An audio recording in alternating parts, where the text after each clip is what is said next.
PathMonk is the intelligent tool for website lead generation. With increasing online competition, over 98% of website visitors don't convert. The ability to successfully show your value proposition and support visitors in their buying journey separates you from the competition online. PathMonk qualifies and converts leads on the website by figuring out where they are in the buying journey and influencing them in key decision moments with relevant micro experiences like case studies, intro videos, and much more. Stay relevant to your visitors and increase conversions by 50%.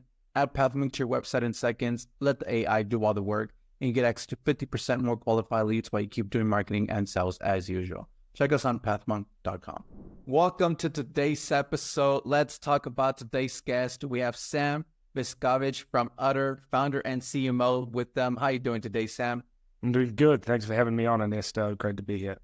It's great to have you on. And well, Sam, I'm sure our listeners are tuning in, wondering what UTTR is all about. So in your own words, tell us a little bit more. Sure. So UTTR, also sometimes known as UTTR, but it stands for up and to the right, but we say UTTR here. And the idea is we're a marketing agency for B2B startups, B2B technology firms, to help them grow and go up and to the right. We focus in 3 areas. 1 is performance marketing and the creative that's combined with that. 2 is revenue operations. And the 3rd is like branding work that supports website development. Okay, perfect. And so then that way our listeners can get a good understanding there of your company, Sam. What would you say is that key problem that you guys like to solve for clients? The key, I think, depends on the different units there. Usually the core one is like, how do I scale with paid marketing, or how do I scale efficiently with performance marketing as a B2B firm? And I think like deeper on that, like a lot of B2B firms struggle with performance marketing because how do you measure deep in the funnel with performance marketing? How do you ensure that you're getting ROI or pipeline ROI on performance marketing? So that's sort of core part. And the second part is like on the revenue operations side is how do companies build systems internally that help make their revenue organization efficient, measurable, and scalable as well. Okay, awesome. Great to hear that. And so then you did mention that at the beginning, but so with your vertical segment, is there an ideal ICP there for UTTR? So we split it across 3 areas. So first is what we call prosumer. Those are mostly like AI technology tools, and seeing a huge amount of success in the performance marketing side.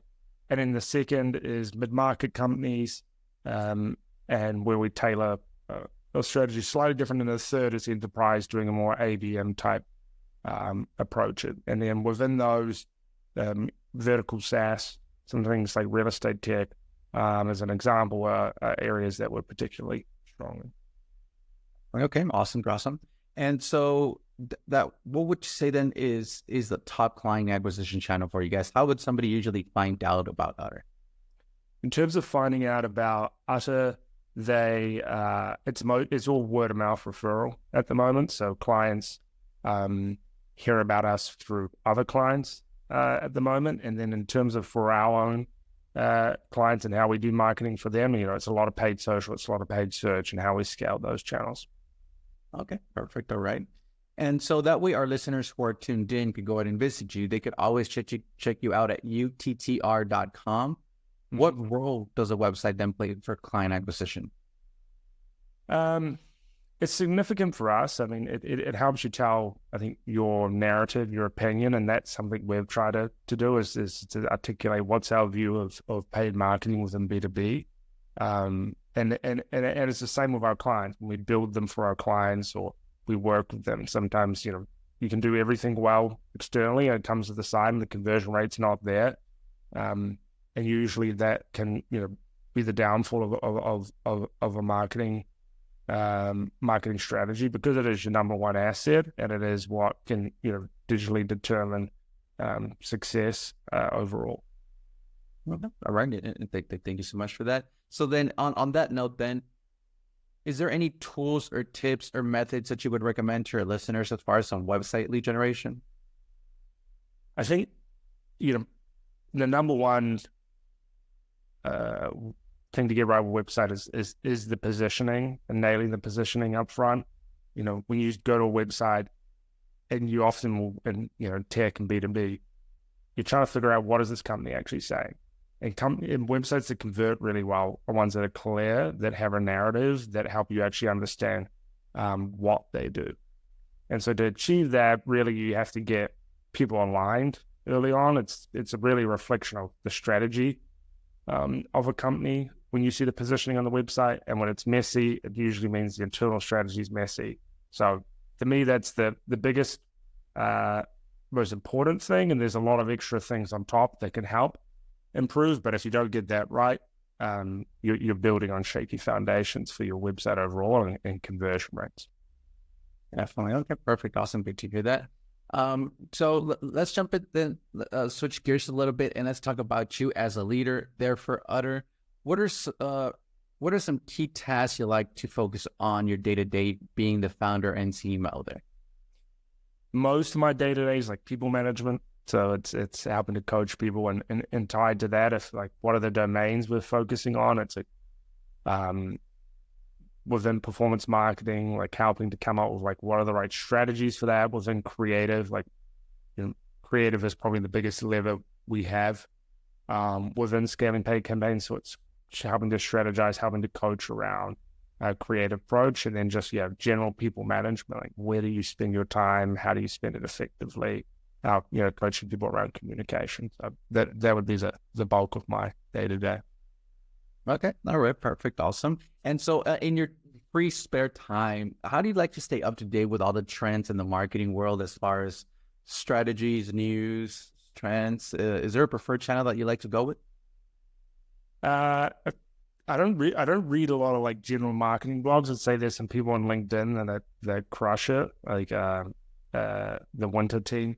Winter with a Y would be one example of people that I think the content just nails it. But I always thought, try and encourage this internally, is like the best way to learn and keep up is try and solve specific problems. So in my case, like if we see a new problem, it's when we want to go solve that, is how do you go deep on a topic and expand and learn around that. And that's always how we try and keep up, or how I try to keep up with new marketing trends. Definitely. Okay, great. Awesome. Thanks so much for sharing that with our listeners. And let's jump into our next section then here, Sam, which is our rapid fire question rounds. Are you ready for them? Mm-hmm. Sure. All right. Perfect. Awesome. First off then, Sam, what is the last book that you read? It was a UK politics book, actually. It was called Chief of Staff by Gavin Barwell. Okay. All right. Interesting read there for our listeners. Next up then is, if there would be no boundaries in technology, what would be that one thing that you want to have fixed for your role as a marketer today? B2B attribution. I don't think it's possible to solve, but it'd be good. Magic wand, perfect attribution. All right. Next up then is, if there's one repetitive task that you could automate, what would that be? It would be, I think, I'd call it like timesheets or time management accurately. So timesheets rather, and time tracking. Okay, all right. Interesting, like that.